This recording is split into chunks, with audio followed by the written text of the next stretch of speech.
Peace and welcome to The Culture right here on the Black Star Network. Folks, I'm your host, Farajii Muhammad. Today, we got a lot of big conversation. The first one is what's going on with the latest between Russia and Ukraine.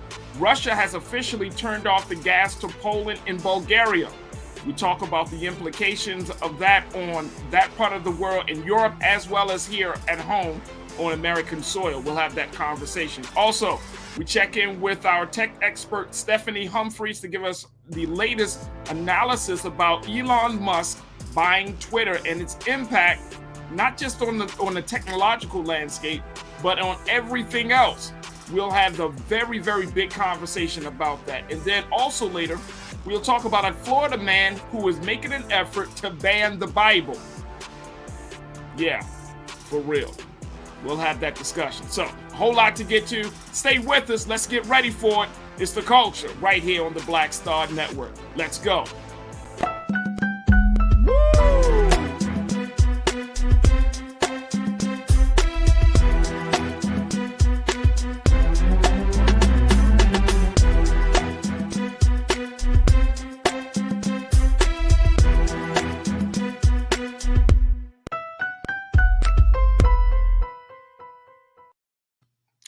Folks, welcome to the show. Welcome, welcome, welcome. Oh my goodness, so many big things that we need to talk about. So I'm really excited to jump right in. First up, let's talk about what's happening in Europe, folks. Russia, the latest development in that conflict between Russia and Ukraine, it has now extended to other countries where now Russia has been responding to Western sanctions by turning off natural gas to some of its biggest, investors in this gas. And we're talking about Poland, we're talking about Bulgaria. And look at this, folks, the implications of this. Now, here's the thing about this situation. At least for Poland, even though the gas has been cut, it does not pose any immediate or dire threat to Poland. Poland has been working for many years on getting other suppliers of their natural gas. And as of right now, they're not in any, difficult circumstances that will prevent them from heating homes, especially as that part of the world will be going into the summer. So less gas will be used. So Poland is a little bit, they feel like they're at a good place where homes and businesses will still be able to be operating on. However, there is great worry and great concern throughout the 27-country European Union, where Russia has access to gas and supplies gas to many other countries. And so a number of countries are wondering, is this some sort of retaliation that Russia is committing as a result of the Western sanctions, as a result of the world deciding to turn its back on Russia, and as a result of the fact that the value of the ruble, which is the Russian currency, the currency that has been used for years as part of the European Union, is that value diminishing day by day because of Russia's aggression on the Ukraine. We're going to check in with one of our favorite professors who's been giving us his great insight and analysis about what's been going on with this war of Russia and Ukraine, and now breaking in other countries. Dr. Gerald Horn from the University of Houston is joining us once again to talk to us about this latest effort of Russia to keep fighting in the midst of this global decision, this global consensus that Russia needs to have its back, that Russia needs to be dealt with. Dr. Horn, thank you so much, dear brother, for checking in once again. How are you this afternoon? Oh, it's all good. How are you doing? I'm good. Doc, so Russia is turning off the gas, has turned off the gas in Poland, turned off the gas in Bulgaria. But these two countries are saying it's okay because we've been looking for other suppliers. But as you know, there's always that big if when you're talking about geopolitics. There is still some great concern about, how far Russia is planning to go in terms of disrupting any level of unity from other European countries, disrupting the sanctions that has been placed on by America and other countries. What do you make of this, Doc?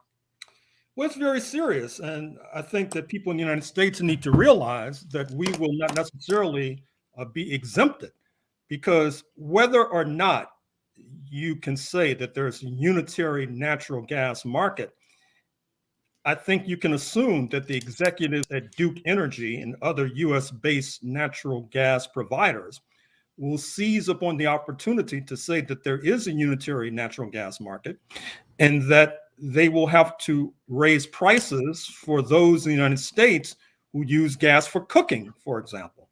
Now, fortunately for the United States, spring has sprung, and so we don't necessarily have to worry about keeping warm, but that may become an issue after October 15th. In any case, it's another signal that this crisis is rapidly spinning out of control. You have more and more talk from Moscow about being backed into a corner. In fact, what they've suggested is that when Secretary of Defense Lloyd Austin announced the other day that the United States has decided that its objective is to weaken Russia so that Russia will not be able to do to Ukraine, to do to another country what it's done to Ukraine, the line from Moscow is that that's a reflection of the fact that Ukraine is not doing well on the battlefield, and Right. therefore Washington is moving the goalposts.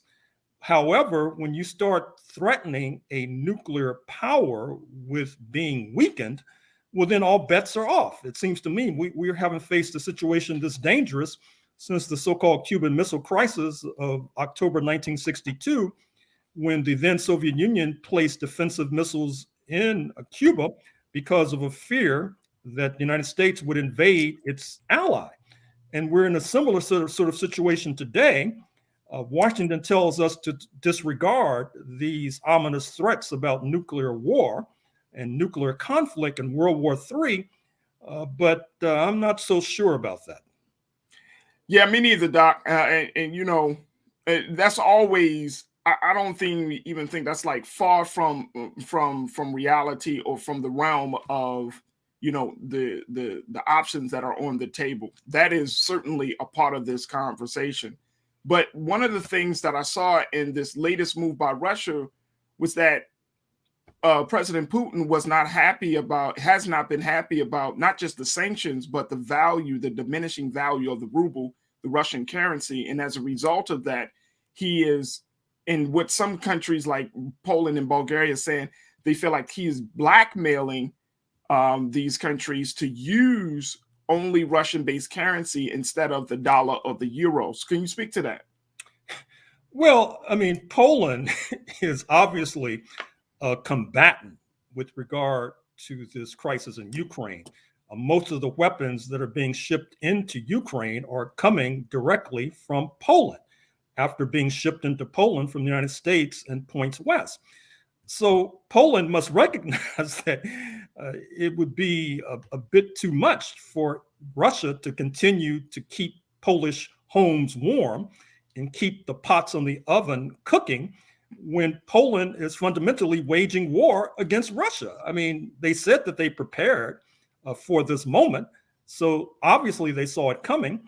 With regard to the currency, what Russia is basically demanding is that with regard to this valuable commodity that is natural gas, what you should do is set up an account at the Gazprom Bank. Gazprom is the third largest bank in Russia. It also is the natural gas producer. Interestingly enough, it's not under sanctions. So you set up that account, Mr. Poland, and you bring your dollars or euros to Moscow that then can be transferred or converted into rubles. It seems like a simple administrative procedure. If Poland calls that blackmail, well, I'm not so sure about that either. Okay, so that's more of a technical thing versus a tactic of war. Well, sure. And once again, this question of shipping all these weapons into Ukraine is becoming very serious. First of all, as I'm sure you recall from the Trump years, Ukraine has a well-deserved reputation for corruption. So there is a real fear right now that of all these weapons being shipped into Ukraine, the chiefs of corruption are selling these weapons, perhaps even back to Russia. And even if they're not, Russia has an eyeball on these weapons coming into Ukraine and are destroying them before they can get to soldiers on the ground. And then there's the recent report from NBC News, which tells some of us what we already knew, which is that the United States is supplying intelligence to the Ukrainians, which is helping the Ukrainians to attack the Russians. And of course, that makes the United States even more of a co-combatant than it has appeared to be. And I think we discussed on this program previously the remarks of Mr. Biden's comrade, Senator Coons of Delaware, who suggested that there needs to be U.S. boots on the ground in Ukraine. The former Supreme Commander of NATO, Philip Breedlove, has made a similar statement with regard to NATO boots on the ground. So this conflict seems to be spreading like an oil spill. And like an oil spill, it will be very difficult to clean up. I have to say, Dr. Horn, every time I talk to you, brother, I'm always like, it leaves me speechless, excuse me, because I'm just thinking to myself, like, this, I just cannot get past this. Like, this is constantly evolving and developing into an unmanageable situation. And what we're seeing right now is, I'm seeing like, okay, we're going back and forth over natural resources. If we're going back and forth over currency, I mean, again, the United States has just continued to be inched closer and closer to being the one that's going to be heavily involved in this conflict. This is not going to just stay in Ukraine. This is not just going to stay among the countries of the European Union. This is America is going to take full ownership of this whole situation. In some ways, it reminds me of what happened with the Korean conflict, 1950, 1951.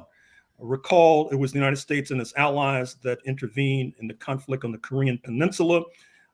China warned the United States not to edge ever closer to the Chinese border. The United States ignored those warnings. What happened is that then China intervened on the side of North Korea. A number of U.S. soldiers were killed. And now, as we speak, the most popular movie in Chinese theaters is a movie that recreates what happened on the battlefield of Northeast Asia over 75 years ago.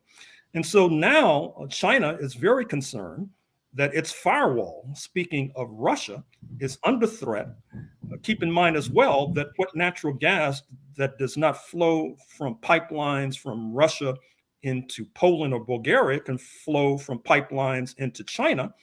So there is a danger, once again, of this conflict spreading. And like the Korean Peninsula 75 odd years ago, I don't think it would be wise to somehow create a situation where China intervenes to save Russia, which admittedly is not in the cards right now as we speak.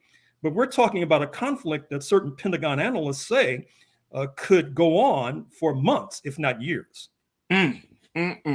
So let's talk about Dr. Horn, how this thing might escalate and how the United States might respond, because assuming nobody blinks here, right? Assuming that we're like at a place where U.S. and NATO countries, they continue to raise the stakes, they continue to provide more military support to the Ukraine.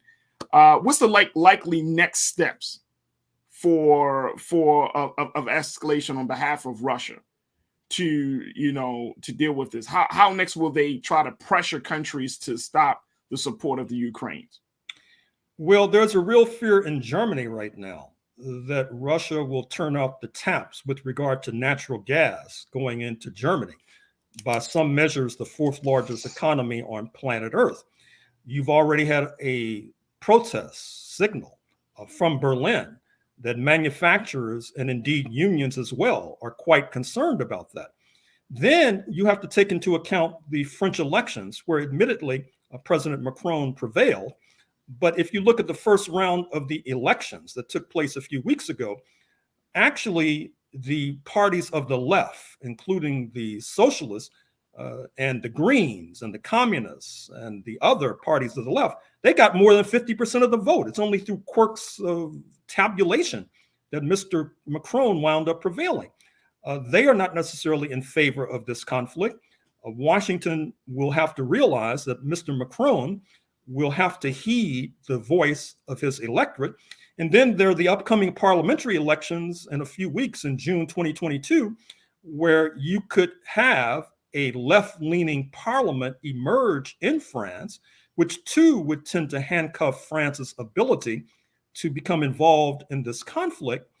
And I haven't even mentioned what might be some of the most significant news of this week on the war front, which is that a high-level official of the British Ministry of Defense let the cat out of the bag when he suggested that the weapons, the arsenal that Britain is using and sending into Ukraine could be used to attack facilities on Russian soil, on Russian territory. And in fact, you might have seen some of the fires that have taken place at various Russian facilities not too far from the Ukrainian border.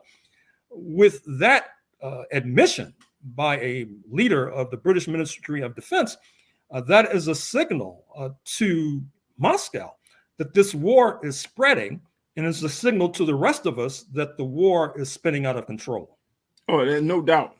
Dr. Horn, no doubt at all. When I heard about this situation about Russia cutting off the gas and its impact on, and how it may, bring all of these other countries into the fold, I that's exactly what came through my mind. I said, this thing is spreading, and it's spreading like a wildfire. Taylor checked in from our YouTube page and said, what U.S. stockpiles are these weapons coming from? Is this sudden assistance to Ukraine depleting U.S. reserves? Is the U.S. being compensated for these weapons? Well, compensated is an open question. I assume that Uncle Sam expects to be compensated somewhere down the line, but you're talking about a government in Ukraine now that's barely functional, with President Zelensky being a phantom, dodging from one office building in Kiev to another for fear of being targeted for bombing or assassination. In any case, in the Wall Street Journal just a few days ago, the Brookings Institution defense hawk Michael O'Hanlon did point out that U.S. reserves militarily are being depleted because of this effort to ship this arsenal into Ukraine. In fact, there is a suspicion now that China might see what's going on right now with the United States being bogged down in Ukraine as a marvelous moment to accomplish its long-term goal and objective, which is to seize Taiwan, the rebel island off the southern coast of China, which China claims as its own, but which is very close politically and diplomatically and militarily to the United States of America. This could be quite significant because Taiwan is a major manufacturer of these chips that we use for computers, that we use for smartphones, et cetera. If China were to seize Taiwan, it would bulk up the Chinese economy even more than it is today, where it now stands as the number 2 economy on planet Earth, number 2, pardon the expression, with a bullet. Varnell checked in and said, hey, what are they doing in Europe? Why are we the lead? When does Europe do what they need to do? I don't think people have really thought this through. Varnell for president. I mean, I think that's a very wise comment. You recall that for some years now in Washington, there have been complaints about free riding by the Western European nations. That is to say, supposedly the United States protects them from Russia, and then they are permitted and allowed to scoop up markets all over planet Earth, including ousting U.S. corporations from certain markets as well. From Europe's point of view, that's a sweet deal. From the U.S. taxpayers' point of view or the U.S. voters' point of view, and apparently from Varnell's point of view, it's not such a sweet deal. Absolutely not. Absolutely not. And then Brother King Lee checked in and said, we must be wise. Please note a lot of information regarding the war in Ukraine about Ukraine is coming from England. So in my view, England is in a proxy war with Russia. How true do you see that to be, Doc? Well, it's absolutely true. Not only England, but the United States and the North Atlantic countries, and not least Poland. But here's the problem with regard to Europe right now. And that is to say, you're seeing growing nervousness and apprehension in the locomotive of the European Union, speaking of France and Germany, about this conflict. Whereas you have the former erstwhile allies of the Soviet Union, the former Soviet Union, speaking of Poland, Lithuania, Estonia, Latvia, they're like the tail wagging the dog. That is to say that they're getting ever closer to the United States of America. They're Uberhawks wanting a more brutal and bitter confrontation with Moscow, but it's basically France and Germany that are picking up the tab. That's a situation that's bound to end in tears. The only question is when. I don't know. Every time we have these conversations, Dr. Horn, I'm thinking to myself, all I'm thinking about is that I just don't know how to wrap my mind around it. It's so hard, and you see so many things, and you're hearing from so many different people. What do you advise folks that are watching today to just do to make sure that we are not getting, and I mean, you talked about this the last time, making sure they stay tuned to what these conversations that you and I have been having, but more importantly, just making sure that we understand the gravity of this moment and making sure that the information that we are processing is correct information.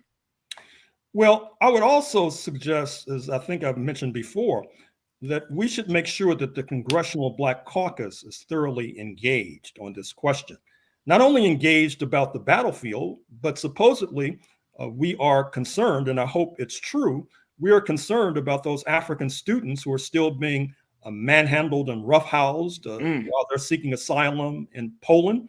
We're still concerned about the fact that Mr. Biden has suggested that the United States will accept 100,000 Ukrainian refugees and migrants at the same time that Haitians are being turned away at the Texas-Mexico border.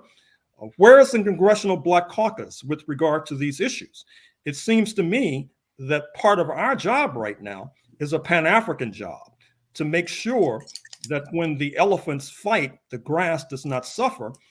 The grass, in this case, I'm afraid to say, oftentimes being poor Africans, who are oftentimes the victims in these gargantuan crises. That's right. We're the grass. We're the grass too, Doc. We are the grass. We are the grass too. Dr. Gerald Horn, professor of African American history, race, and has been doing a fantastic job being our chief analyst on this growing situation with Russia and Ukraine, and now looks like the European Union and possibly the rest of the world. Doc, we'll certainly bring you back on, but thank you for your time today to join us. Thank you for inviting me. Absolutely, absolutely. Folks, we got to take a quick pause. When we come back, let's get into some of the big details surrounding Elon Musk acquisition of Twitter. It has not been fully finalized yet, but with all things said and done, most likely he is going to be the singular owner of one of the country's and the world's largest communication platforms. How do you feel about that? We'll have that conversation with Stephanie Humphreys, who's the founder of Tech Life with Steph, and my culture crew member, Sinedu Nkwafor, who is an equity, diversity, and inclusion specialist to talk about that. We'll have that discussion up next. So stay with us. It's The Culture here on the Black Star Network.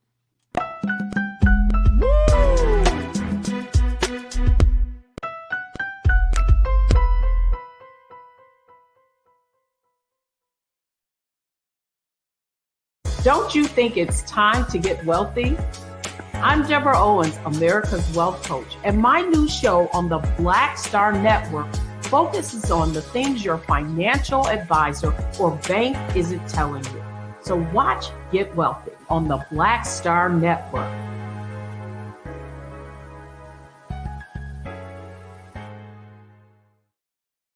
Pull up a chair, take your seat. The Black Tape with me, Dr. Greg Carr, here on the Black Star Network. Every week, we'll take a deeper dive into the world we're living in. Join the conversation only on the Black Star Network. Hi, I'm Dr. Jackie Hood Martin, and I have a question for you. Ever feel as if your life is teetering and the weight and pressure of the world is consistently on your shoulders? Well, let me tell you, living a balanced life isn't easy. Join me each Tuesday on Black Star Network for A Balanced Life with Dr. Jackie. We'll laugh together, cry together, pull ourselves together, and cheer each other on. So join me for new shows each Tuesday on Black Star Network, A Balanced Life with Dr. Jackie.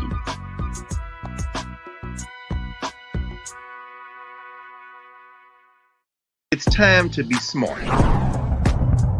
Roland Martin's doing this every day. Oh, no punches! Thank you, Roland Martin, for always giving voice to the issues. Look for Roland Martin in the whirlwind, to quote Marcus Garvey again. The video looks phenomenal, so I'm really excited to see it on my big screen. Support this man, Black Media. He makes sure that our stories are told. See, this difference between Black Star Network and Black-owned media and something like CNN. I got to defer to the brilliance of Dr. Carr and to the brilliance of the Black Star Network. I am rolling with Roland all the way. Honored to be on a show that you own. A black man owns the show. Folks, Black Star Network is here. I'm real revolutionary right now. Roland was amazing on there. Stay black. I love y'all. I can't commend you enough about this platform that you've created for us to be able to share who we are, what we're doing in the world, and the impact that we're having. Let's be smart. Bring your eyeballs home. You can't be Black-owned media and be scared. You dig?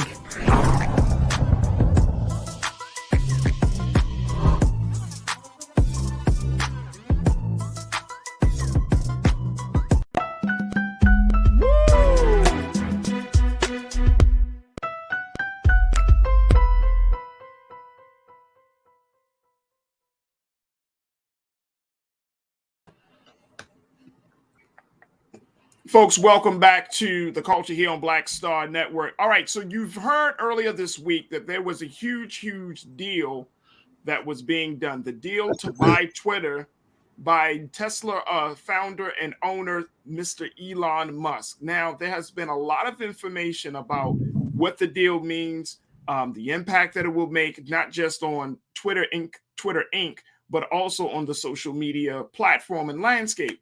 So we wanted to have a big conversation about this, and we wanted to have it with tech expert and author Stephanie Humphreys, who's going to give us some insight as to what we can expect over these next few months as the deal is being processed and it is expected to be finalized. Also joining us is a Culture Crew member, Sinedu Nwafor, who serves as a diversity, equity, and inclusion specialist here in Baltimore. So Sinedu, Stephanie, Steph, thank you so much for joining us. How are you this afternoon?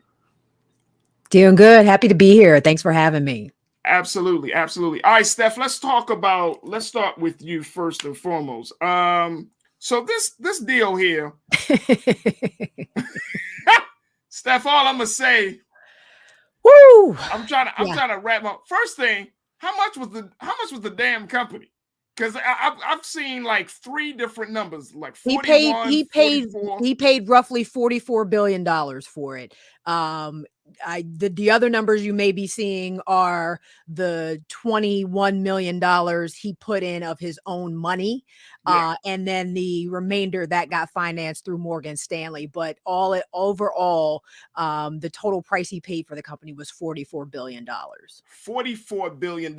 And I read the reports that he raised money. He went to banks to raise that money. He put up some of his own money. So where's this? A lot of people were asking stuff like, where is this money coming from? Well, again, Morgan Stanley is one of the primary financiers, but then the $22 billion of his own money that he put up, he did it through leveraging his shares in Tesla stock. Right. So he sort of, I don't know if that's robbing and Peter to pay Paul necessarily. I'm not a financial expert, but he got the money, his part of the money from his Tesla stock, from liquidating some of his Tesla stock. Okay, so that is one of the big concerns that people are having about how this deal is being financed, because they're saying in the Washington Post, they just did a piece on this yesterday talking about the Tesla value has dropped by more than double the cost of Twitter. This was put out, like I said, last night. And if Keenan, let's show that quote I have for that particular article, talking about Tesla stock. It said Tesla stock dropped more than 12%, bringing its market capitalization down to $906 billion. Like, that's not enough. Compared with more than $1 trillion previously. A steep decline the day after Musk and Twitter reached an agreement for the Tesla CEO to take ownership at the company. There's been, no, I'm going to say this, and then we go back. Musk has pledged billions of dollars worth of his Tesla shares as collateral for his $44 billion takeover of Twitter. If Tesla's value sinks, Musk could be required to shed some of his shares to meet his loan obligations, leading to a downward spiral in his net worth. That's all big money talk right there, Stephanie. Right. You know what I mean? That's all. You know, I mean, he goes from being a billionaire to being a billionaire. Right. You know what I mean? Like, exactly. But I wanted to put I wanted to put that up there because, I mean, the folks thought that his stock has dropped more than 12%. So we might have some Tesla investors watching today. But some people are very concerned that he's gotten too much stuff on his plate, along with SpaceX. absolutely.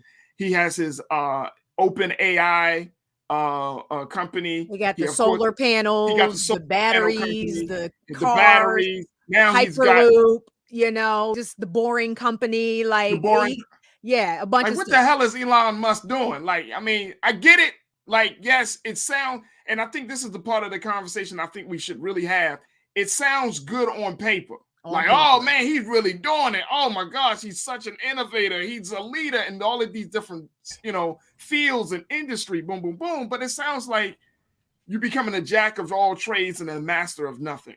I mean, we know he can do electric cars. We know that.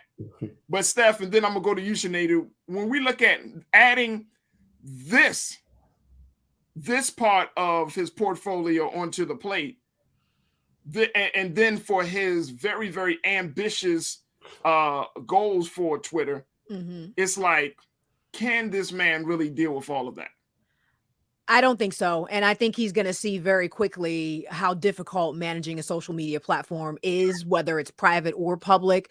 I'm saying it here first. I'm predicting it here first.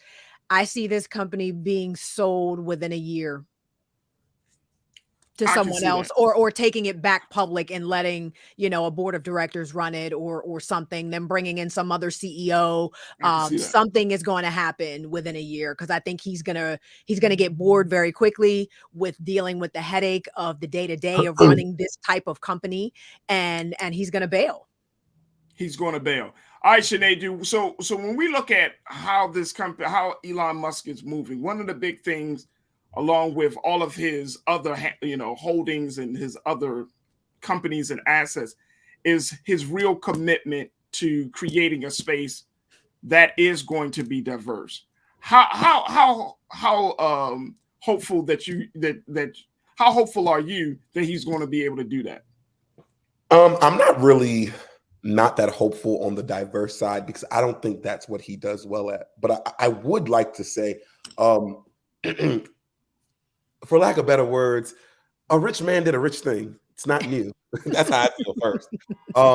I need to remind people that when Tesla, many people don't remember, Elon did not create Tesla. He put a $6.5 million and became the biggest stakeholder in 2004, and then he bought it out, right? They went public in 2010 or 2011, excuse me, and I think Tesla stock was about $17.70 a share. Tesla stock is now worth $880 a share. Last I checked. I think what people forget is that this man is a genius for many reasons beyond what people see. Remember, first of all, let's go medical real quick. You know that he has autism, he has Asperger's, and he's a high-functioning thinker. I think to a layperson, a purchase like this may seem crazy, like he has too much to handle. But remember, he doesn't think the way you and I think due to his autism. He thinks a lot different. And that's why this man, was able to get us to the moon cheaper than the government, who's been doing it forever. And that's why this man is able to run a solar panel company that's been making solar panels cheaper than what everybody else has been doing. And I do want to put into perspective that ownership does not mean that he's running it every day. Remember, Jeff Bezos has owned Washington Post for a very long time. Yeah. Washington Post has not theoretically changed its day-to-day operations. What I think, in my humblest opinion, same thing I said when Jay-Z bought a Spiro for 60-something million to start Tidal. Let's give this man a chance first and see what happens. That's my humble opinion. That's different. I wasn't expecting that from you, Sinead. I know. I was not expecting. I'm gonna be honest with you. I was not expecting it. Okay, so you said let's give him a chance. Here's the thing about this, though, Steph and Sinead. My thinking is we've put so much hope, and I think we put a lot of eggs in a billionaire's basket in this culture, right? And in the New York Times, they just did this piece, which I thought was really, really thought-provoking, where they're talking about the level of inequality that we're facing. And I think this is what, like, we know for sure, and then Steph, you know this, tech giants, tech titans, they've been doing this for a long time. Jeff Bezos, of course, Steve Jobs, Bill Gates, Mark Zuckerberg, all these guys have been doing this for a long time, right? But and they've been putting out products and platforms that we have all come to grow and love. We've embraced them, and we find them and we love them. But then at the same time, when the conversation about inequality comes up, it's like they're not the way that we talk about inequality among them and us is just so far, like it just seems like we're worlds apart. And there is this hope that billionaires will come to save the day. Here's why I'm saying that, Steph. New York Times, they did this piece called A Billionaire's World. And in this piece, they talk about this level of inequality. Keenan, let's put that quote up on the stage, on the show. The deal, they said this, the deal is talking about Elon Musk and Twitter. The deal is the latest example of how extreme inequality is shaping American society.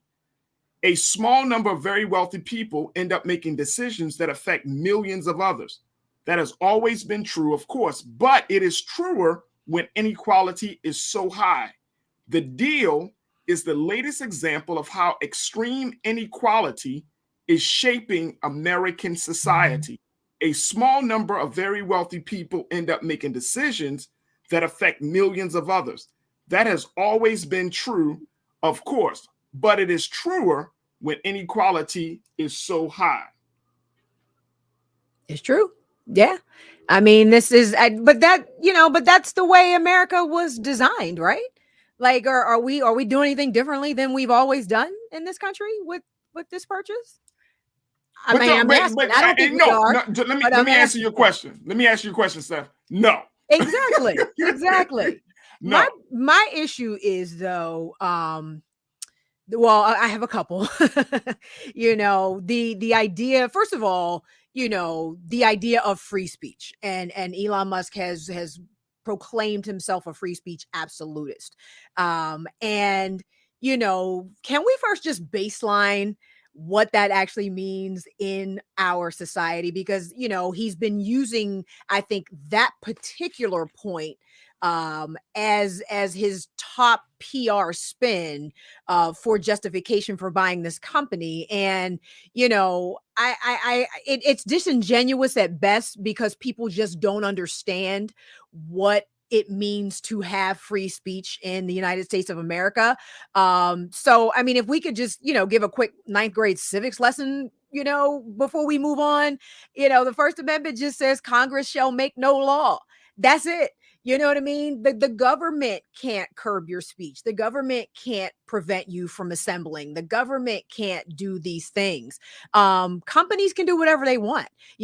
Other people can do whatever they want. Just because the government can't do it doesn't mean you have the right to say whatever you want whenever you want. And he's gone on record as saying, as long as the speech isn't illegal it should be allowed. And that is just super, super dangerous rhetoric when you're talking about incitement to riot and, threats and harassment to, marginalized communities that can be coded in a way that doesn't necessarily, cross the line of legality, but is still harmful all the same. So, I just don't think, everybody is waving their American flags right now, jumping on this free speech bandwagon, happy that they will now get to say what they want to say with impunity. And that's not necessarily a good thing. It just ain't. And the idea that everybody has become this free speech champion is really disheartening, because it just illustrates a fundamental lack of understanding of what that actually means. Here's the other disheartening point about this, Sinead, is the fact that, one, we have, free speech is a very, very complicated principle when you have a country as diverse as the United States of America. And also when you already have laws on the book that protects free speech, that protects certain types of speech, right? And so now we're talking about, Elon Musk brought it into the space. He said that he plans to operate Twitter the same way that it matched the laws of the country. And it's like, that ain't the same thing. That space is not the same thing. Twitter space and the laws that run this land are like apples and oranges. So that's one concern. But then the other concern is the fact that the inequality that we're seeing in this country is so dire and so detrimental that it takes away the power of the citizen, of the constituent, to think for themselves. It takes away the power of the constituent to want to believe in their own self. Am I wrong in my assessment on this, of this, Sinead? No, you're right. And this is the part of the whole thing where I laugh at him when he says the free speech, because this is where I go to the left with him, because I mean, you're a white male talking about free speech and it's important. Right. And it's like, you left South Africa being a white male, not knowing that a black person in Soweto could not be speaking of free speech. But again, it's cute because you're white and you're male. So you can just say the idea of free speech and not knowing its ramifications. And the reason why I think him saying the free speech is all BS and trolling is because that exact example that he gave of speech of the country, and I want the laws of like Twitter to match the laws of that country. If that was the case, when he sent those Starlink modules to Ukraine, he would have also sent it to Russia as well, right? But he didn't. So I think in his mind, he thinks that, I'm letting everybody be free. But once you think about equality in speech based on race and socioeconomic status, like I don't think he quite gets that. And I will even go further to say when we think about these public citizens, whether it be him with Tesla or Sundar Pichai with Google, I always think about these people that created these innovations that control or have a huge impact in our everyday life. They also filled in gaps that governments refused to fill. With gaps, because a lot of these platforms. A lot of these platforms were developed under the principle of being able to connect with family and friends, Facebook. You can create any type of videos that you want, basically like YouTube. Or for Twitter, it's like, hey, say what you need to say in a short character set. You can speak on anything that you want to. But the government, and I'm saying here in the United States, you can do that without government intervention. To Steph's point, you don't have to have these platforms to speak out on certain things. You don't have to have these platforms to connect with people. You don't, but it's two things. One, it's a higher cost if you're speaking, if your name is Farajii Muhammad and not John Williams. You know what I'm saying? It's a higher price to pay. Hence the point. I'm just curious, if Elon Musk was a African-American multi-billionaire, y'all think they would have sold that to him? That's what I'm saying. Like the point that we all know the answer to that. Right. The point that I'm getting at when I say vacuum is, yes, we have freedom of speech, but we know freedom of speech comes at a high cost. The internet has become a place where people could express themselves. And I believe that freedom of speech is important, but I think it is damaging when truth, this is the thing, when speech and truth become an issue where just because I said it first and just because I have more viewers and followers, that this is what it is, Oh man, please. Yeah. I'm with you. News, Yeah. Marion Williamson was on The Breakfast Club, I think yesterday or 2 days ago, and she was saying back in her days, breaking news was actually breaking news. But now it's about who reports things first, because whoever reports first is who you believe. And quickness in reporting has nothing to do with factuality in what's being said. And I think that's right. That's where these spaces have become places, online town halls, as he said, or town squares, where people can create these realities with quote unquote less of a cost that they can do in real life. But then there's consequences. And I think that's what Elon needs to understand, that there's consequences, and free speech doesn't always work with everybody, especially people who are of the darker hue. That's absolutely right. Steph, what's your take on that? It's absolutely right. And then, I made some notes for myself to sort of pick apart some of his arguments for why he felt like he wanted to, take over control of this company. And part of that, when we talk about free speech and who it affects, and, part of that is the misinformation that is going to now be able to propagate freely on this platform, because one of the things he wants to do is to make the algorithm open source. And, all that's going to do is give the people spreading disinformation the cheat code to spread more of it, and it's just like, why? And I can't understand, he's using the idea of transparency to justify doing that, saying maybe people will trust platforms better if they know how the algorithm works and everything. But all it is going to give, like I said, the people who spread disinformation the cheat codes. And I think the average person, unfortunately, thinks about the spread of disinformation as their Uncle Jerry sharing a tweet that was wrong.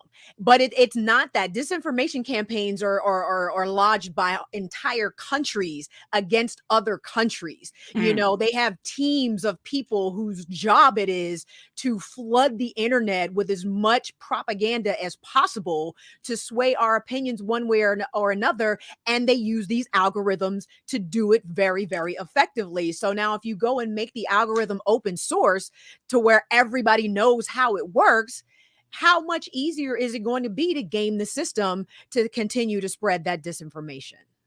That is going to be one. I think that's going to be a pivotal question. One of the big challenges that's going to be facing Elon Musk and Twitter, because if you do that open source algorithm, I mean, you're opening up. I feel like you're opening up Pandora's box. Absolutely, you open up the floodgates for all types of stuff. And what I see in this effort to free speech, and we're going to take a quick pause, but when we come back, it feels like anytime someone comes to the people, noble ideas, noble principles are put out there to the forefront, but then behind those noble principles are nefarious deeds happening. You know what I mean? Like there are these noble promises. There are these promises of liberation. There are these promises of personal expression. There are these but then you're like, Trump, Trump, and I'm just letting our folks, Trump promised the same thing with Truth Social. He said the same thing. Oh man, these platforms are restrictive. You won't have the chance to say what you really want to say. But then you're like, this is coming from Donald Trump. Like, he doesn't have a track record of being one who is open to other people's ideas, or he doesn't have a track record of one that is going to be willing to listen. So it's always interesting to see that people that quote unquote wants to try to be innovative, and they're trying to take us into a different, more promising direction, that they use these big ideas to serve as the way to get in, only to do the same thing that we've always promised. Trump did it for his campaign to become president. You know what I mean? I'm just tired of people using great ideas, great principles. Yes, free speech is great. You know what I mean? You should be able to say what you want to say, not with impunity, but with consideration. I mean, there's a lot of things that we could do. but then there's always some dirty dealing behind closed doors.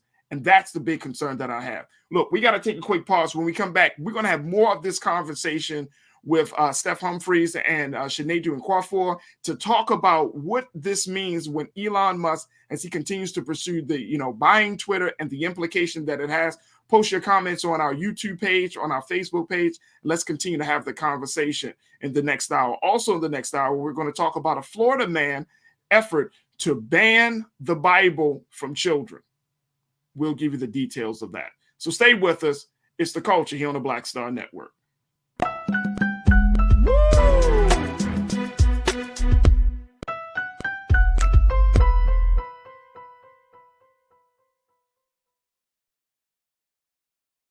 Don't you think it's time to get wealthy? I'm Deborah Owens, America's Wealth Coach, and my new show on the Black Star Network focuses on the things your financial advisor or bank isn't telling you. So watch Get Wealthy on the Black Star Network.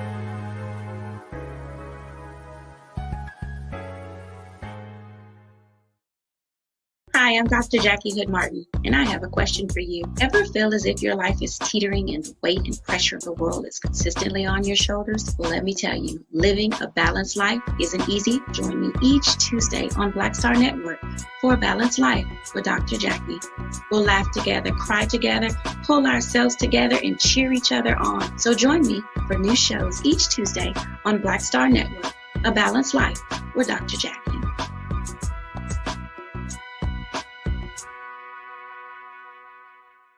Pull up a chair, take your seat.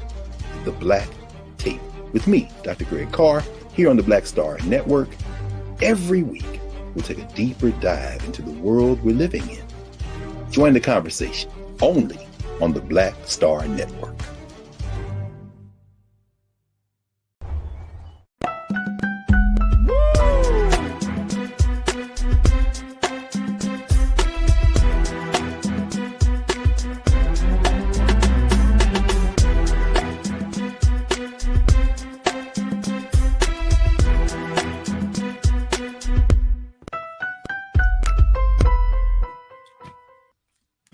Welcome back to the second hour of The Culture right here on the Black Star Network. Folks, we've been having a conversation about Elon Musk and the purchase of Twitter and the impact that will have on social media. We've been joined by tech expert and author Steph Humphreys. And also we've been joined by Shinedu Nwafor, my brother, and again, brother Shinedu, I apologize for mispronouncing your name. I don't like it when it happens to me, so I apologize to you, dear brother. But thank you so much for that correction. But Brother Shinedu is a diversity, inclusion, and equity specialist, and one of our culture crew members here on the show. I want to jump to some comments from our watchers and our viewers, because they've been talking about this, and I think that now, Steph, for example, we know that the news of the announcement of the sale hit Monday. Today is Thursday. Today is a Wednesday, and I think that a lot of people are just kind of like, it's finally kind of like settling in for a lot of people. Like, this dude just bought Twitter, right? So I want to share what people have been saying. Let me see here. Take a look. Okay. Varnell says, it's easy to say we should start this or that. I agree with you until you forget to mention the black tax that we get hit with. It can be done with the correct leadership, Uncle Roro. And that goes to your point, Brother Shinedu, with the fact that Elon Musk is a white, privileged man, right? He's coming into a space already from a place of power, quote unquote. Whereas if it was us, then guess what? We wouldn't have been able to buy no Twitter, man. Steph can't buy no Twitter, brother. You know what I'm saying? She wouldn't be able to do it. Sports actuaries say equality means different things to blacks and even fair-minded whites. Some fair-minded whites want the world to be a meritocracy. Most black Americans want to see equal results. And I think that's the other part of this. Folks, keep your comments going as we will take a look at them and try to mention them. But I think that's the other part about this, Shinedu, that as we're talking about freedom of speech, it's like, does that mean that Black people will have freedom of speech? There you go. And it's funny that you say that, because in the midst of all of this, what Twitter was doing back when even Jack Dorsey was still CEO was that Twitter was moving into the space of Africa, opening up their office in Ghana. And what happened, what took place in Africa about 2 or 3 years ago, when the NSARS movement in the Lekki area of Lagos, Nigeria, and the government of Nigeria told human beings that were there that what you saw, you did not see. Block Twitter, try to block CNN and global news networks in saying that what you saw, you did not see. And more importantly, you can't speak up on, what you're experiencing. So is freedom of speech, when we think about it, and I think this is where Elon, in my humble opinion, I think Elon, because he's so rich, he means well as a person who is so far away from having to deal with the consequences of his speech, that he doesn't realize that your lay person, your everyday person, has those consequences, and those are not their experiences. And I think that's why it's important that we keep an eye when some of these big guys buy up these companies and give their reasoning, because as good as they may mean, it's like your meaning and the experience are two separate things. Yeah. And I just don't think, and I'll keep saying it, I don't think his wheelhouse is in communications and speech. Oh, we know it's not.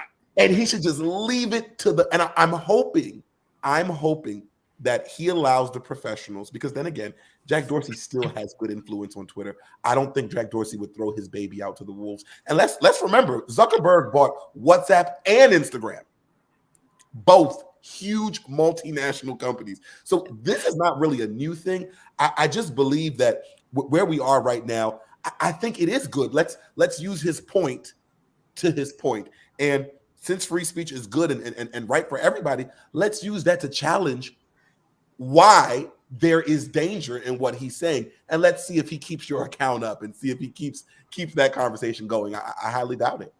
I want to, and Steph, I want to get your take on something, but I want to share with folks what Elon Musk has said. He said this in various iterations, but Keenan, let's post a quote about free speech that he put out there. This is from Elon Musk, folks. Check this out. It says, free speech is the bedrock of a functioning democracy. Check this out. Free speech is the bedrock of a functioning democracy, and Twitter is the digital town square where matters vital to the future of humanity are debated.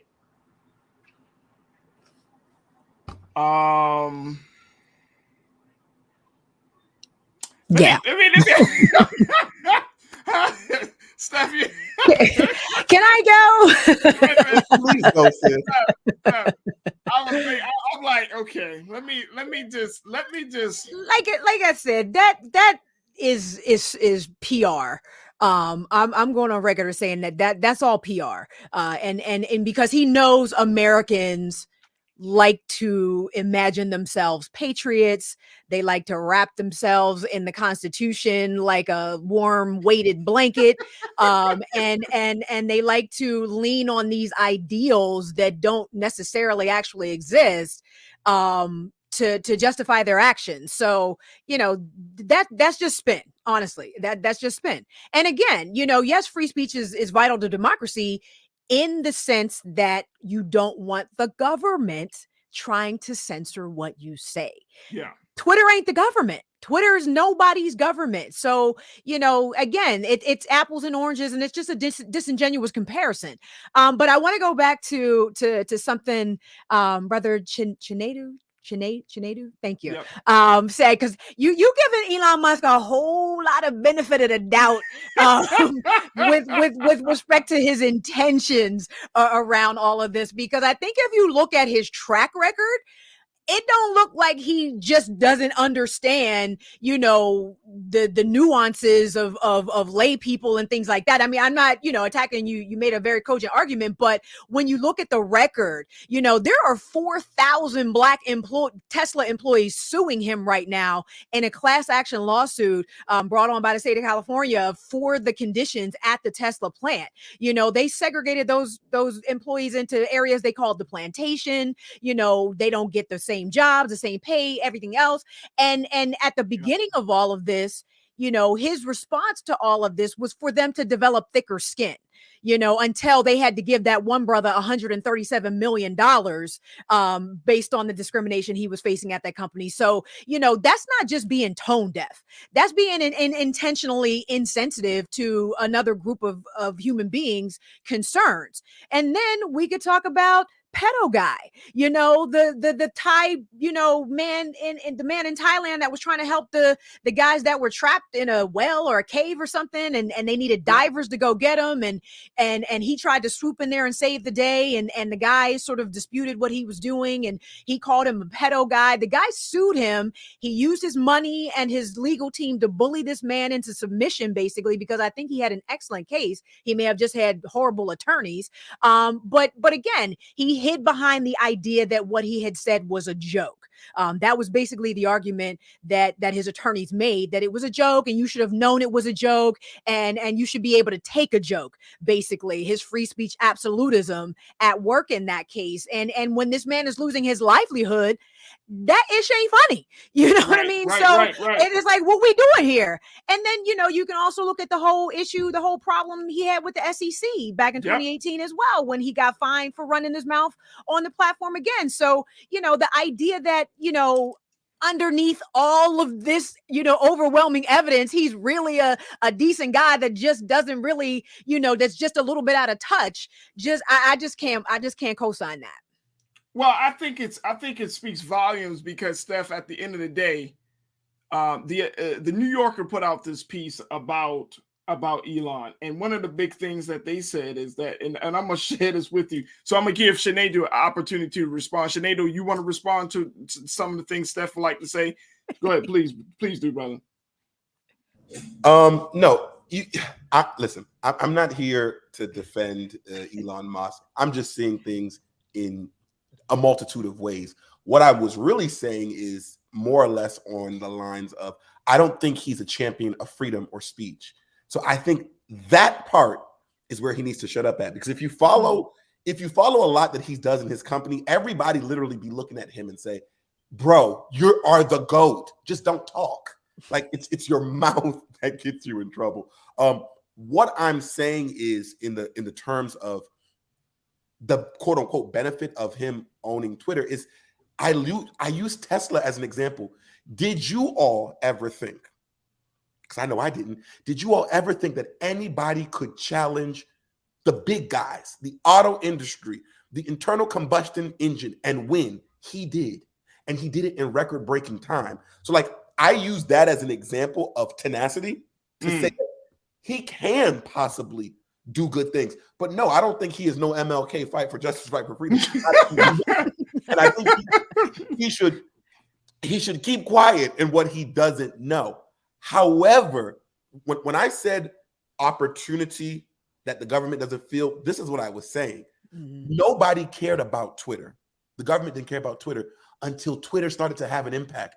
Barack Obama was the first president to use Twitter and social media and chatting and all that as a presidential candidate back in 2008 or 7 or so. Like, now that there is truth in what he said. Like, it is the town square, because it brings so many people together. What I'm saying is, no, I don't think he should be the harbinger of those conversations. But what I'm saying is, there could be some benefits in his ownership. That's pretty much all I was getting at. But I respect what you said, Steph, as well. I definitely understand that. Now, look, in the New Yorker, they wrote a piece about this, and they said, quote, Musk is what people sometimes call good at Twitter, a phrase that uses good descriptively, not normatively. In a word, he's a troll. He's a troll. He's the biggest troll on the platform.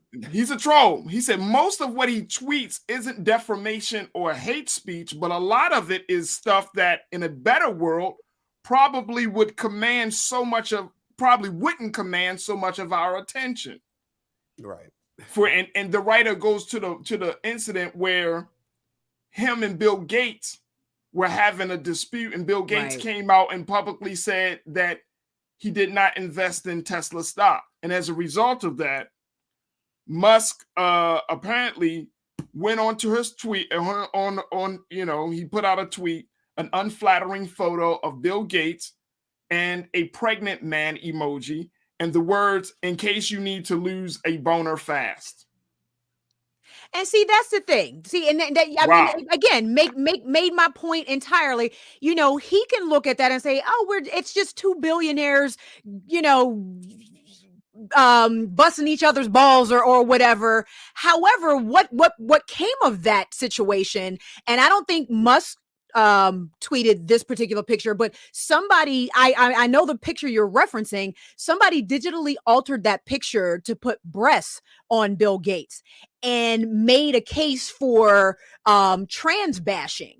And we know right now in Florida, and the whole "Don't Say Gay" and the woman that just got discovered as the Libs of TikTok Twitter account owner, you know, she, like, the stuff she's been putting out has actually influenced policy in Florida, because the Secretary of State down there says she watches this woman's Libs of TikTok Twitter to inform her thoughts about trans people. So, you know, the idea that he would do that and give someone else an opportunity to then go and digitally enhance the photo and then say, "Look, Bill Gates is transitioning. This is why we need to shut down you know what I mean? Like that's that type of power, and to not understand the type of, and I'll give you Sinead, the benefit of the doubt that he doesn't really get the level of influence he actually has, because maybe because of his Asperger's, you think nobody can be that stupid, but people, I mean, I want to say people can be that stupid, and the level of power that he has,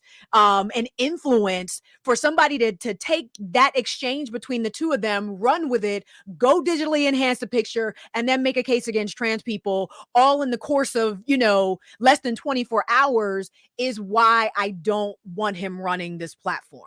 He has he has more followers on the platform than anybody. He has way too much power, and now he gets to decide solely what gets to stay, what gets taken away, just having that type of autonomy when you don't have the necessary sensitivities and the necessary capability to understand nuance, to understand consequence, to understand the potential harm to other groups of people, because you're so far removed and detached from those groups of people. To have this kind of power without that type of empathy and compassion and understanding is so super, super dangerous. And that's the problem I have with it. It's a huge problem.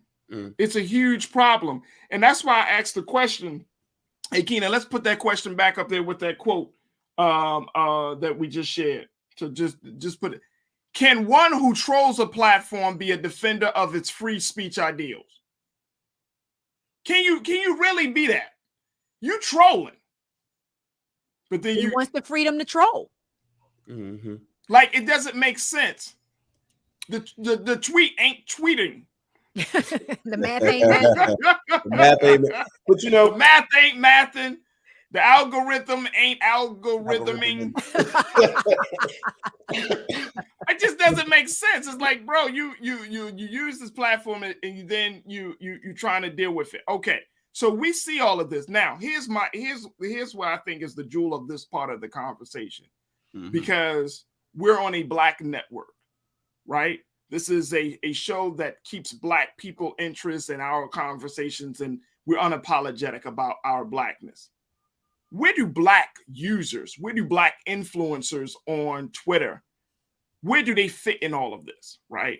That's one of, and let me tell you now, I could be wrong. And so Steph, Sinead, if y'all tell me where I can find this information, because I scoured the internet and I was like, no one is talking about the impact that it might have on Black influencers and Black users. I think I found one article. There was a piece on the LA Times. I just read a piece in the LA Times. I think I still have it saved, actually. Steph, you might have to send that to me. I'll tell you who wrote it. Hold on. Hold on. Give me because I found. Y'all go ahead. I'm gonna look for it. We're gonna go ahead and find. All right, look. I found this one piece from the Philadelphia Inquirer, and I think that it popped up. I think Philly the writer. Stand up.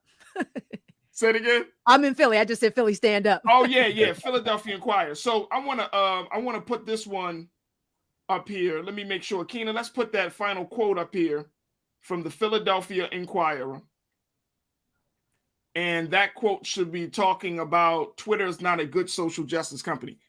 Yeah. So this is the quote that was in the Philadelphia Inquirer talking about the larger issue of social justice. And because Black folks, we all in this space of talking about social justice, people ask the question, well, where does Twitter fall in on all of this, considering Elon Musk takeover? And they had quoted this one professor, or this one author and professor. She said, Twitter is not a good social justice company that has now been bought by a bad guy. And we know that. This is from Sarah Jackson, who is an associate communications professor at the University of Pennsylvania Annenberg School for Communications, and she is the author of the book #Activism, Networks of Race and Gender Justice. She said, it's the users who made Twitter a place where activism could happen. It's the users who took the hashtag and connected it with each other to build a platform for social justice issues. It's too early to know what Elon Musk is going to do. It's the users, right? The users. So now I have to ask, okay, so given this, will Black Twitter have, take more of a stand if Pandora's box starts to open, where we're starting to see all types of hateful speech come up? If it's the users, will Black users feel empowered to be able to deal with the onslaught of all of these different types of speech? Sinead, what's your take on that question, brother? I'm just not going to curse. I'm going to try my best. Of course. And the moment you talked about everything, as in it's the users that made it, and Black people, the first thing I thought about? I thought about during slave times, people not speaking the same language, but creating new languages. I talked about thinking about people not being able to read, but creating maps with their braids and locks to be able to get out of harm's way. I thought about music. I thought about what we the recent Black creators stopped making things on TikTok. The truth, when you are a creator, let's start there. When you are a creator, okay, you get to do whatever you want. Put your stuff on and take your stuff. I think Black people will have issues with it, of course, and they may take their stuff off periodically, but we'll find another way, as we've always done. If anything, I think you would think that white people would have gotten it by now, that the more you try to push us down, we'll even create a better idea. Soul food. We'll take your scraps and make it cuisine. You know what I'm saying?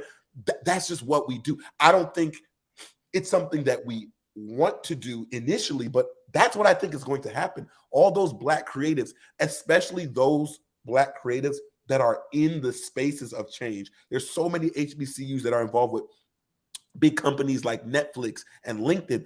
Those people who are creatives in those spaces, they will use their power to push their companies and corporations to advocate for them. But on the side, they're going to do their, I don't know if y'all follow this page. It's on Instagram. It's called, I think, Black DC Staffers or something like that. Mm-hmm. But it's the Black people who work for the federal government. And they created a whole meme page where they troll their typical workers.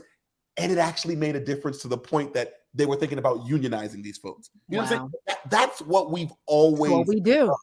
So you're saying we're at a place, because I was going to ask Sinead, do you think that Black people should jump off Twitter? But you're saying, no, we should stay on there and organize more and much more efficiently than where we are. Because people say Black Twitter, and I'm just trying to think of Who is Black Twitter? It's interesting. The column I just found it. It was in the LA Times 2 days ago. It was an opinion piece with Elon Musk in charge. It's the beginning of the end for hashtag Black Twitter. That's it. There we go. Erica D. Smith. Yeah. So, she kind of made that case, but I do think, we have to stay and fight the good fight, and we can't. And I think there are too many creators now on all of these platforms that have been able to make livings from these platforms, that have created movements from these platforms, and we're not just gonna stand by and let these platforms being taken away from us. To Sinead's point, we will figure out how to flip the script, real quick. But I think, we have to be there. We have to be present in order to do that. So I don't know necessarily that it needs to be sort of a mass exodus per se, but we just got to pay attention and stay woke. Hashtag stay woke. And, let me ask you this, that we're Steph, ready for the next flex. What is the dog in for us in this fight? Like why should we quote unquote why should fight? We stay? Yeah, why should we fight for a space that we really don't have control over? Twitter is still a very, very powerful communications platform. You know what I mean? At the end of the day, there's billions of people there, and there would be no Black Lives Matter without Twitter. So, like, the idea that you have the type of platform that can create that type of movement, we need that. Until we do have a platform of that scale of our own that we can use to create those types of movements.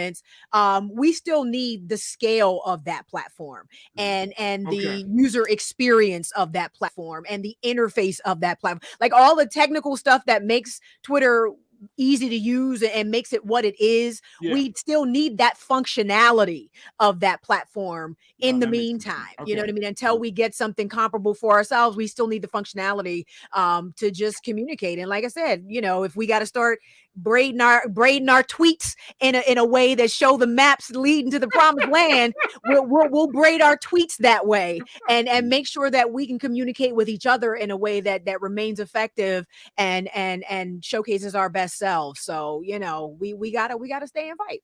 I you know what, that makes a lot of sense, especially now when a lot of this is still young. You know what I mean? Like, this level of engagement that we have connecting our struggle to a social media platform. I would say what, Steph, is about 3, 4, maybe 5 years old, maybe.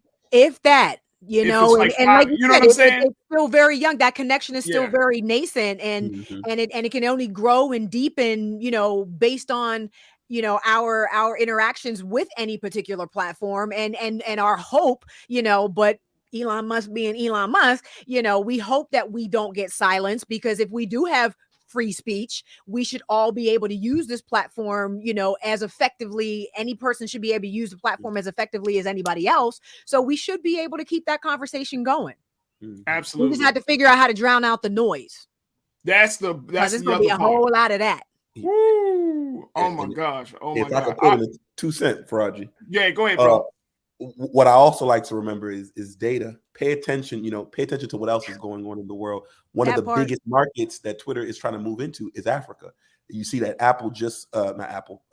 Alphabet just laid down a pipeline that landed in Lagos, Nigeria. Microsoft is building this is an intercontinental underwater cable for internet. Everybody's trying to, because the revenue stream in America is pretty much set when it comes to internet, but it's Africa, it's India. And when you look at these places, you think about the vulnerable people who are using these are people that look like us anyway. And I think in those times, they'll tell you what rules they want. We saw that clearly with the Arab Spring. So I'm just waiting. Based on my understanding of a lot of these African governments, like a lot of the countries in Africa, they are much more, I would say, critical of what type of data and information comes from America into their parts of the continent. You know what I mean? Because I mean, we saw the great resistance from everything from the COVID vaccine push to a lot of other things. There is a greater resistance that I think that African governments will put up a much more of a stronger firewall than what we see here in America. But I think that that's a great point, Sinead, that you have a lot of these tech companies that are spreading or that are looking into untapped markets, and Africa is still an untapped market in a lot of ways. because they're dealing with other, quality of life things, from everything from, running water to, and I'm not saying all of them, I'm not throwing shade on all African countries. I'm just saying that in some of these rural areas of the continent, they're still trying to modernize the space and modernize the ground. So I think that that's a good point. And it's crazy that they will probably making more of an effort to put social media there than they would a clean water filtration system. They'd be like, no, you need that. You need Facebook before you need clean water. Farajii, real quick, a 10-second plug. The beautiful case for development, and the point that you're just making, is a lot of these African countries are going to they're withholding information.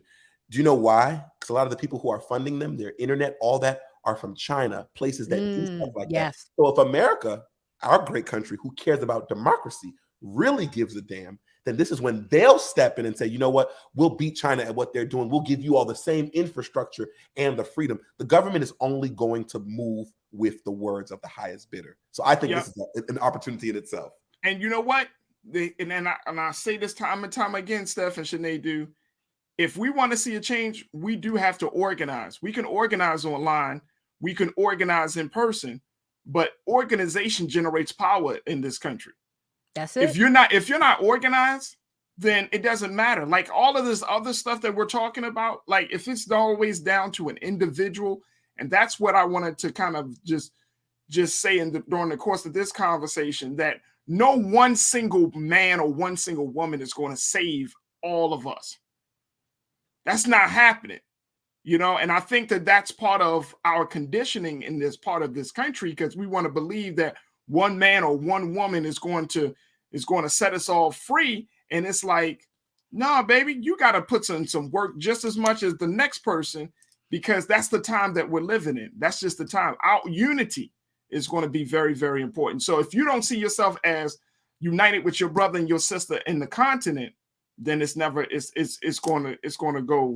could go left very quickly. Steph Humphreys, tech expert and author. Thank you so much, Steph. It's always a pleasure to have you on. I got to bring you back on with some other development coming, because Elon Musk going to say something or do something. It's going to be something. It's always going to be something. We'll bring you back on. But folks can check you out. Where they can check you out at, Steph? All around the web at Tech Life Steph.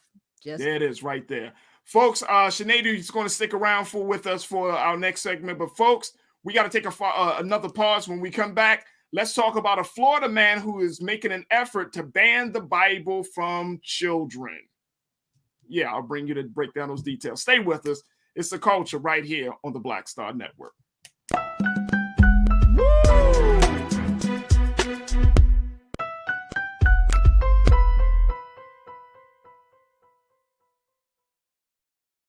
Hi, I'm Dr. Jackie Hood Martin, and I have a question for you. Ever feel as if your life is teetering and the weight and pressure of the world is consistently on your shoulders? Well, let me tell you, living a balanced life isn't easy. Join me each Tuesday on Black Star Network for A Balanced Life with Dr. Jackie. We'll laugh together, cry together, pull ourselves together, and cheer each other on. So join me for new shows each Tuesday on Black Star Network, A Balanced Life with Dr. Jackie.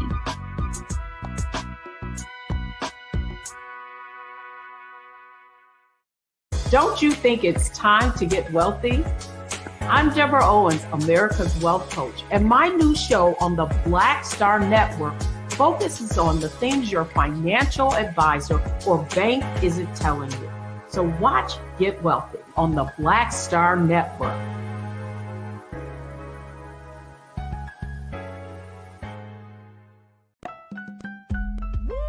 We're all impacted by the culture, whether we know it or not. From politics to music and entertainment, it's a huge part of our lives, and we're going to talk about it every day right here on The Culture with me, Farajii Muhammad, only on the Black Star Network.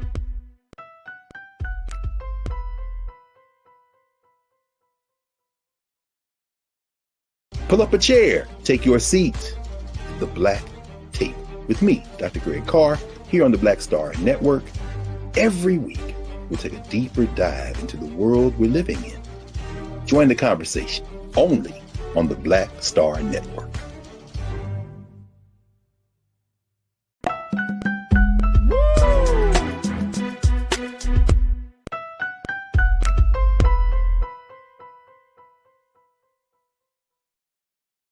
All right, folks, let's talk about a Florida activist who is known to create petitions to local government in Florida for a lot of crazy requests. However, in a recent petition to public school superintendents across the states, Mr. Chaz Stephen has asked the district to, quote, immediately remove the Bible from the classroom, library, and any instructional material.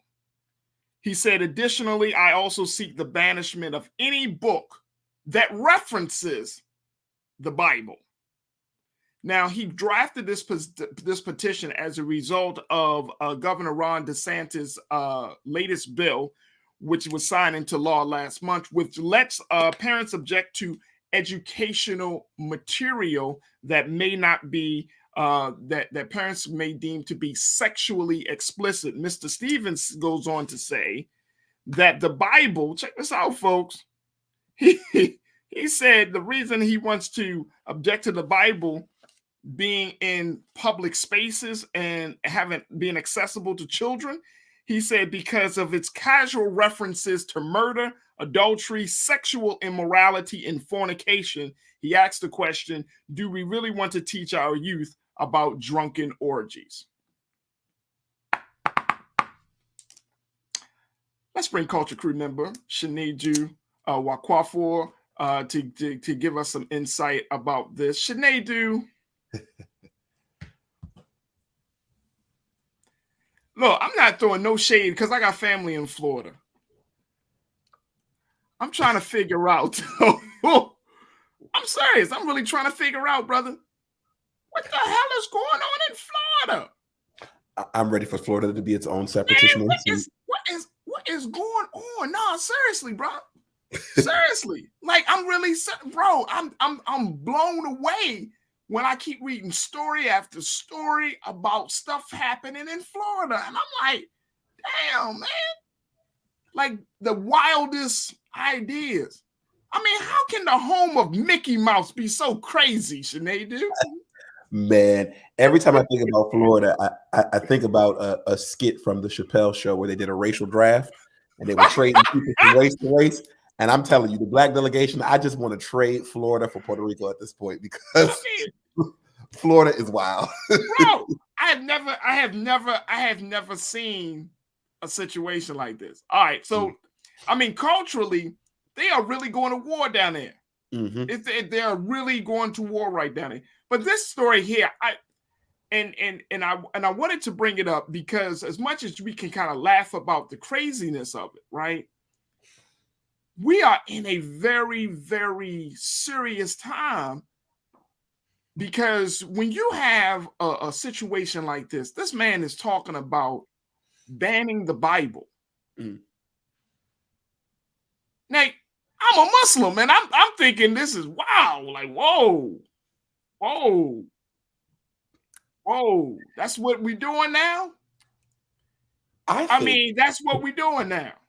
I mean, look, in my opinion, I'm seeing privilege being used the right way because the point that he makes is a good one, even though I don't agree with what he is, the theoretical idea of banning the Bible. But he's making a point, I think, to highlight the points that they're making with the banning of all of these children's books and don't say gay, et cetera, et cetera, et cetera. And I think he's kind of giving them a taste of their own medicine. And they're not sure what to do because you have to explain based on what the ban is. You have to explain that his point is different and it doesn't make sense. And it disproves the law that DeSantis came up with in the first place, which I think is a great challenge. And I really hope they don't end up, quote unquote, banning the Bible. But the challenge is what I'm interested in. Yeah, I mean, I think he's trying to make a point because he was saying, like, you know, they just, and again, this is Florida, man. I'm telling you, whoever, if y'all living in Florida, I gotta see, and I might just ask my online culture crew. Does somebody tell me when did y'all go to the polls for governor? Because that guy is wild.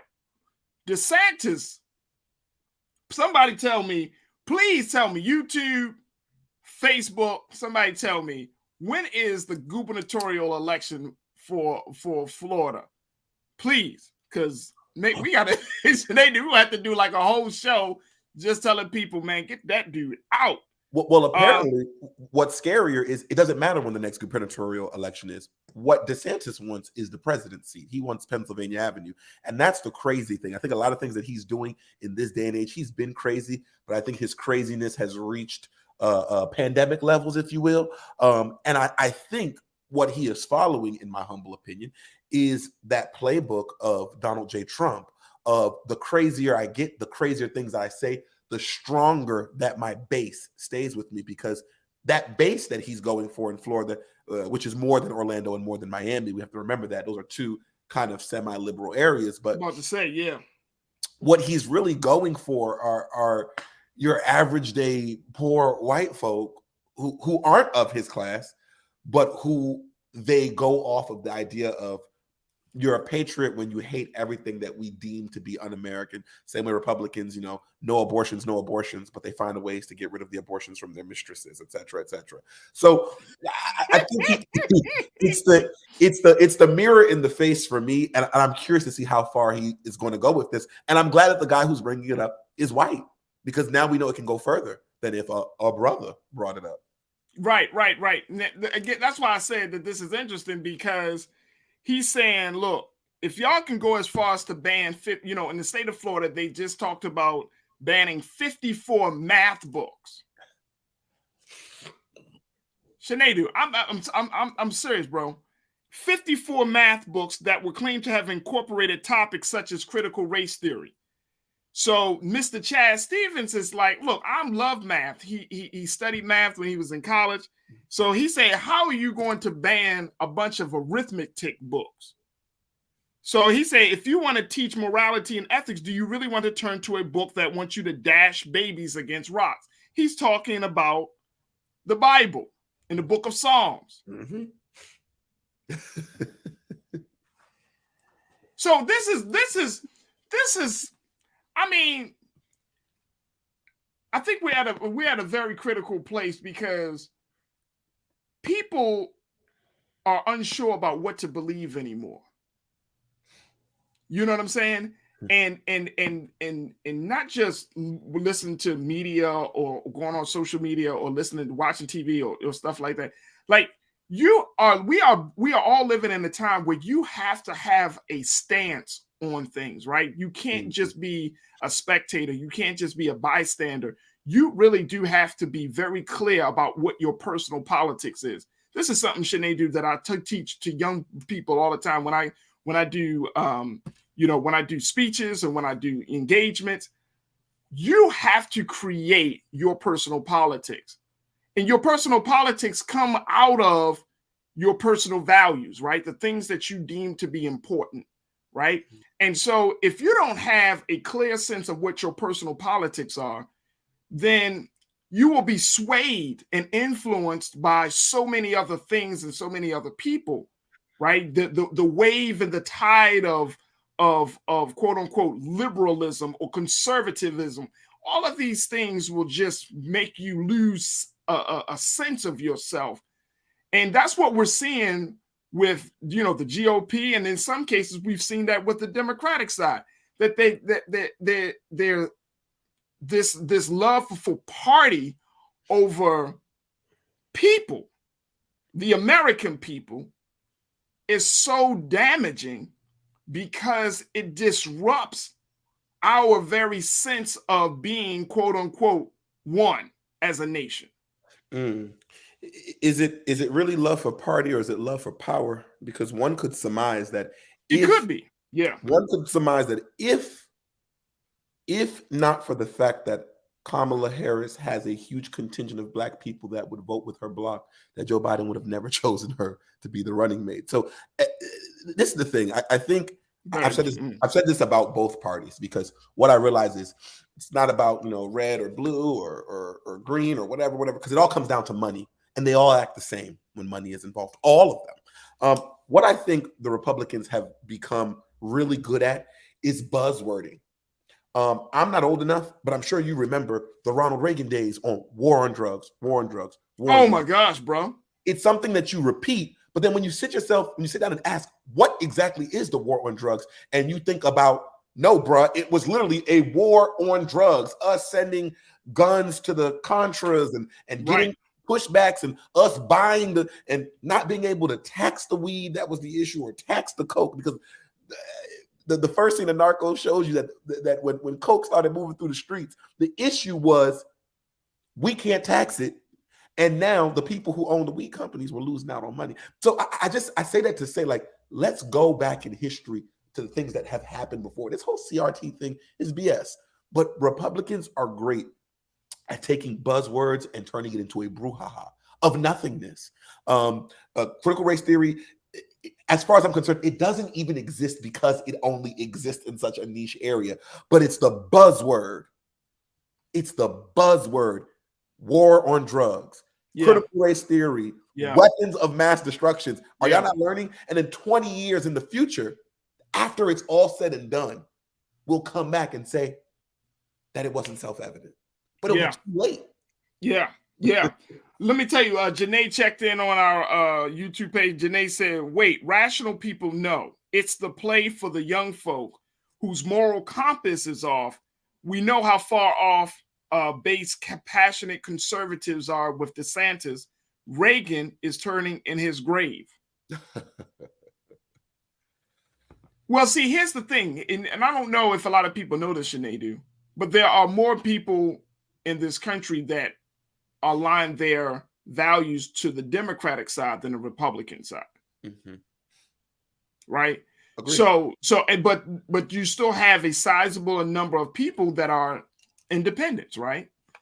And I think that when we are in this place that we're in, that we got to, I mean, it's like what we talked about with Twitter. As we said, that as I've pointed out, how that professor said, it's the users that make Twitter. It's the citizens that make this country. It's the citizens. It's us. Like we can look and be flabbergasted and shocked and awed by some of the decisions that our policymakers make each and every day that seem to be against our own interest or self-interest. But guess what? We still have the power. And see, this is the thing. Like I brought it up, this story of Chad Stevens talking about, I mean, this is obviously, he's like, okay, if y'all gonna go so far, he said it. He said, I don't have the votes. My job is merely to turn hypocrisy on itself and let the bureaucrats eat each other for lunch. I love it. So this was like, he's like, hey, well, if you're going to ban math books, if you're going to ban this and ban that, you might as well just ban the Bible. Because it's got all of that stuff that you claim that's not good for children. Why not ban the Bible? But I get it. But it's just the simple fact of look at where we are, that we want to see the leadership to eat themselves. That's how dissatisfied we really are, Sinead. But you know, a wise black man that maybe will be in a book that is soon to be banned once said back in the 60s and 50s, be true to what you said on paper. When you think about what the Republican Party, for example, is and what they stand by, government getting out of the way of business, and now the government having a war on Mickey Mouse in Florida, right? It's the contradiction. And I think that is the point that this gentleman who's bringing this up is saying, do you all, I don't even think it's for the government, it's for the people, us, not the big guys, the hoi polloi, the everyday folk in the streets, for us to know that, hey, do y'all not see that you're getting played? But I think the insane part about it is it doesn't matter because the people are sheeple. Wise Donald Trump once said, I can walk into Fifth Avenue and shoot somebody and nothing will happen. That speaks highly on how a lot of Republican lawmakers can say something that literally goes against their own best interest and still win. I mean, has Mitch McConnell ever lost in Kentucky? Even though Kentucky is one of the biggest states that gets in, what is it called? That uses a welfare, but they vote him in every time, even though he's against, it's people are going against their own interest. And I think this speaks of what we said in the last section, is because truth is being sequestered into who said it to me first, not who has actual actionable, checkable truth? Man. No, because when we look at how crazy that situation is, and you're absolutely right about Mitch McConnell, the fact is that I mean, we can say Mitch McConnell, we can say Lindsey Graham, we can say Donald Trump, right? Like all of these individuals claim to be for the American, quote unquote, for the American people, but one, they're for a certain group of the American people, and then two, they're really not even for the certain group of the American people. They're really just for themselves, right? And if we aren't awakened to understand that, if we don't see that, like you got to be very, very clear about what your self-interest is. What does that actually mean? Because we throw that at work. And, Saul Alinsky, in his book, Rules for Radicals, he put it out there. He got a section about that. And he says, the section is called A Word About Words. Certain words are thrown out there into the lexicon of the American people, right? Self-interest, power, ego, all of these things, right?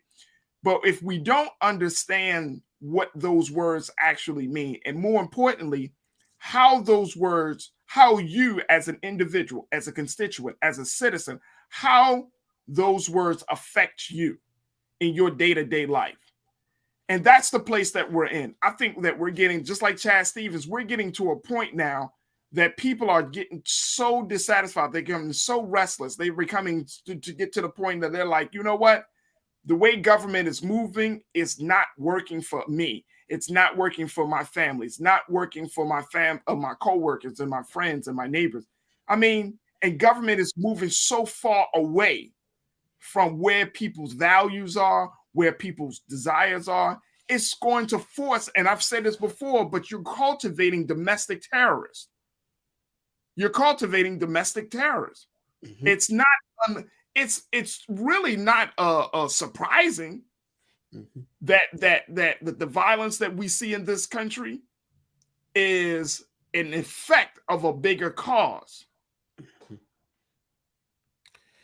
You know what I mean? And I remember we had a conversation about an individual. And I'm trying to remember his name. We had a conversation. Oh, it was about the New York subway shooter. And the gentleman who is alleged to have shot up the subway just a few weeks ago, he had put out 450 YouTube videos talking about everything from what was going on in Russia and Ukraine to talking about what was happening with Mayor Eric Adams in New York City to talking about immigration. Like he had become so dissatisfied on a host of issues that he thought the only way to deal with his dissatisfaction is through violence. And that's domestic terrorism. That's homegrown terrorism. And this country is going to have to really address that. What we saw on January 6th, homegrown terrorism. That wasn't terrorism. That wasn't China. That wasn't Russia. That was from Washington. That's from Hollywood. That's from New York. You know what I'm saying? Like, that's homegrown terrorism, man. And this country will never move forward, bro, if you don't deal with that. And if you don't address it by what it is, because remember, the word white nationalism is still fairly new as now looking at domestic terrorism, thanks to January 6th, because it took that. But do y'all remember 6-7 years ago when Black Lives Matter was inscribed as a terrorist organization? Can you imagine? And like I said, I think a lot of these homegrown things, I will give you an example. I campaigned for Jamie Harrison, who was running to unseat Lindsey Graham. This man outraised him financially. He was supposed to be a shoo-in. But when I went to those average everyday doors and I knocked on the door and I saw that average poor person living in the middle of nowhere with barely great electrical wires coming into their homes, and I said, would you vote for Jamie Harrison? They said, no, I'm voting for Lindsey Graham. It was my job to say, okay, thank you. But me, I had to ask, I said, tell me, please tell me what makes you vote? Because I said, I lied. I said, I'm kind of getting interested in Lindsey Graham too, even though I'm working here, but I wanted to get their true response to that because I've lived in Baltimore. I don't know what it's like being in countryside. And you know what I heard? I'll never vote for that nigger, even though this man even though this man is for my benefit, for as long as he's in black skin, I'll never support him. Tim Scott, you should be very, very careful, because they could be talking about you too. But the point I'm making when I bring this up is the well has been so saturated that freedom is actually enslavement as it pertains to this nation. That's why when people say freedom of speech, who has that ever actually worked for? Because what you're free to say is not the truth half of the time. And a wise man named Arthur Schopenhauer once said that truth goes into 3 stages. It is ridiculed, aggravated, and opposed. Then it is accepted as self-evident. And like I said about the weapons of mass destruction, by the time we realized that the war in Iraq, for example, or Afghanistan was BS, 20 years later, Lockheed done made money, all the organizations done made money, 2-3 new presidents have come in. And I say that to say we have to kind of get on the helm of attacking the truth and putting it in the face of the people and saying like, yo, do y'all not see this? But even then, like we see in Russia, people are telling Russians that this is an invasion on Ukraine, and the Russians don't even believe it. Scary times. Scary times. It is very scary time. So my hope is that for Mr. Stevens in Florida, that people really, kind of see the satirical side of this petition, but more importantly say, well, yeah, that's true. And here's the thing about what we're seeing in this culture war. Who are we to say whether this history or that history is not sufficient?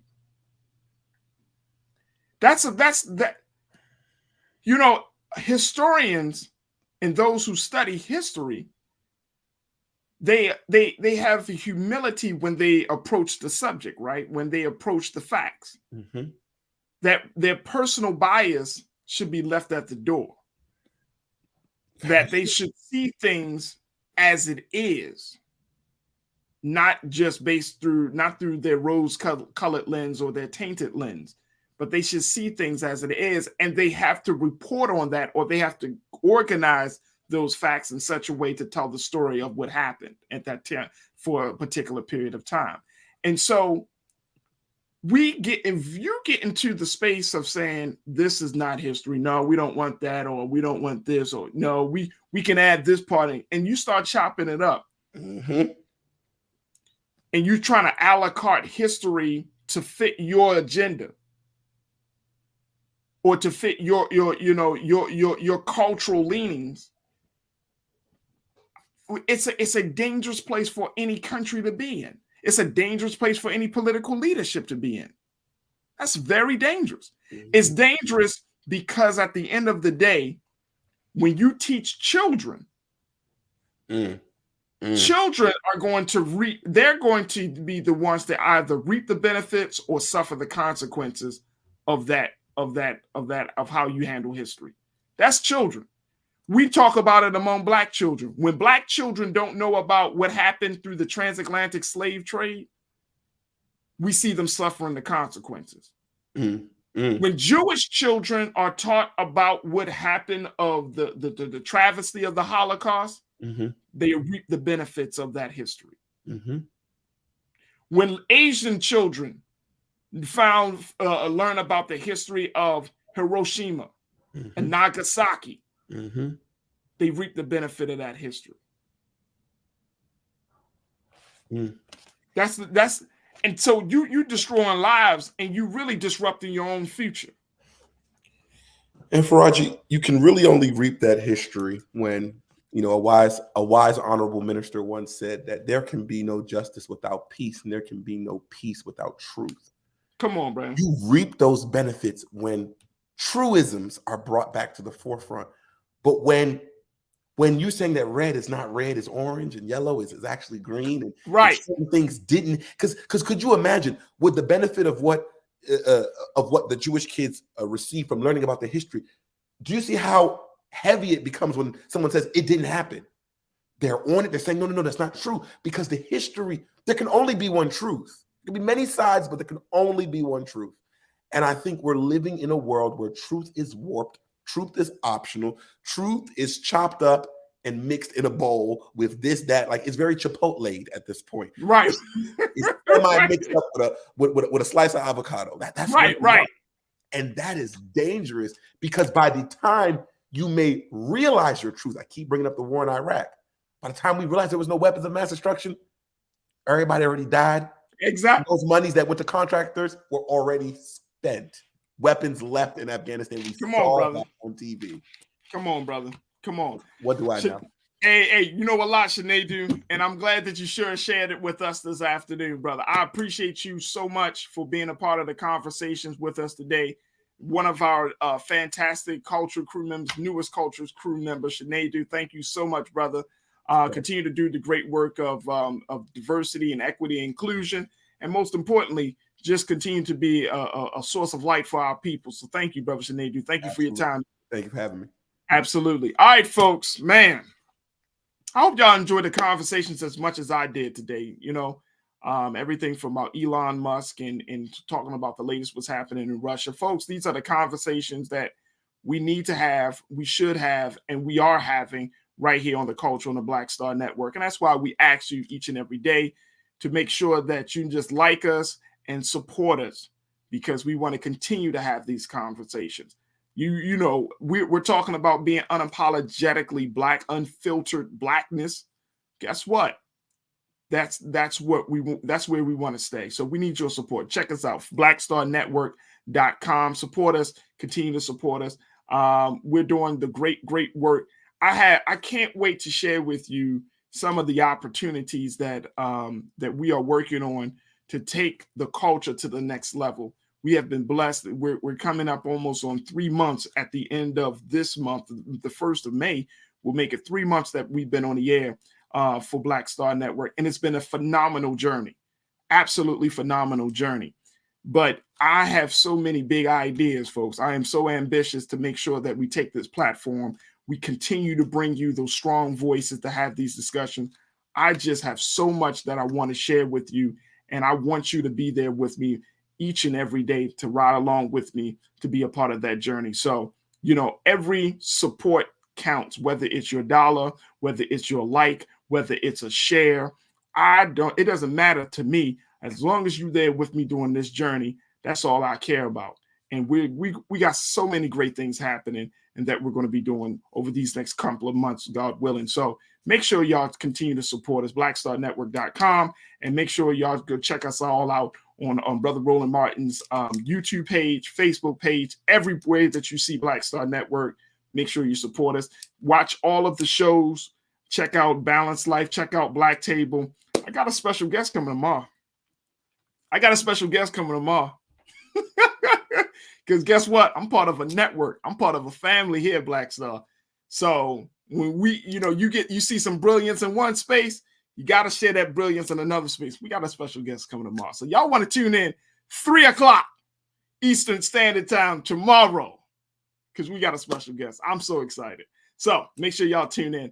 All right. Stay tuned up at the 6 o'clock hour Eastern Standard Time. Of course, is my big brother Roland Martin with Roland Martin Unfiltered.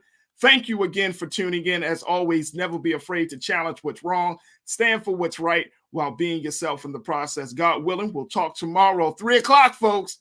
Join me for my very special guest. We have a very big conversation talking about what is going on with Harvard University and their admittance of their role in slavery and how they plan to deal with this issue. We're going to have a very special guest to talk about it. So tune in tomorrow right here on The Culture, only found, exclusively heard, and seen on the Black Star Network. Thank you for tuning in, folks.